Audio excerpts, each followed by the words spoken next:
Friends, அதாவது பாத்தீங்கன்னா நாங்க விடிய காலையில 6 மணிக்கு வந்தாச்சு வேலைக்கு.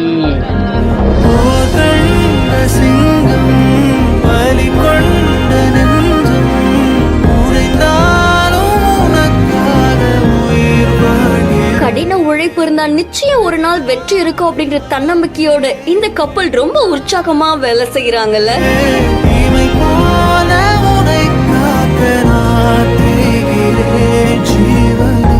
அம்மா பையன் அப்படின்ற இன்ஸ்டாகிராம் பேஜ்ல இருந்தா இந்த வீடியோ வெளியாகி இருக்கு. இந்த கப்பல் 2 பேருமே ஒன்னா சேர்ந்து ஆன்லைன் ஃபுட் டெலிவரி ஆப்ல தான் ஒர்க் பண்ணிட்டு இருக்காங்க. காலையில 6 மணிக்கு கிளம்பி தன்னுடைய வேலைக்கு போயிடுறாங்க. ஒன்னா சேர்ந்து நம்ம 2 பேரும் கடின உழைப்போட வாழ்க்கையை ஆரம்பிக்கலாம், கண்டிப்பா ஒரு நாள் நம்ம முன்னேறுவோம் அப்படின்ற உற்சாகத்தோட இவங்க 2 பேரும் ஒர்க் பண்ணிட்டு இருக்காங்க. இதுக்கு நடுவுல இவங்க 2 பேரும் பேசுறது, டைம் ஸ்பெண்ட் பண்றது, என்ன மாதிரியான ஒர்க் பண்றாங்க அப்படின்னு நிறைய விதமான வீடியோஸ் எல்லாம் போஸ்ட் பண்ணிட்டு இருக்காங்க. பட் ஒரு பக்கம் நிறைய பேர் இவங்களை கேலி கிண்டல் பண்றது, எதுக்கு இதெல்லாம் அப்படின்னு சொல்லி நிறைய பேர் திட்டலாம் செய்யறாங்களாமா. அது எல்லாத்தையும் தாண்டி நாங்க 2 பேரும் முன்னுக்கு வந்துட்டு இருக்கோம். நிறைய பேர் ஒரு பக்கம் எங்களுக்கு சப்போர்ட்டும் கொடுத்துட்டு இருக்கீங்க, அதே மாதிரி சப்போர்ட்டை கொடுங்க, இன்னும் நாங்க முன்னேறுவோம் அப்படின்ற மாதிரி சொல்லிட்டு இருக்காங்க. இந்த வீடியோ உங்களை எந்த அளவுக்கு நெகிழ வச்சிருக்கு அப்படின்றத மறக்காம கமெண்ட் பண்ணுங்க. இன்னும் பல இன்ட்ரெஸ்டிங்கான வீடியோஸ்க்கு பிஹைண்ட் ஃபாலோ பண்ணிக்கோங்க.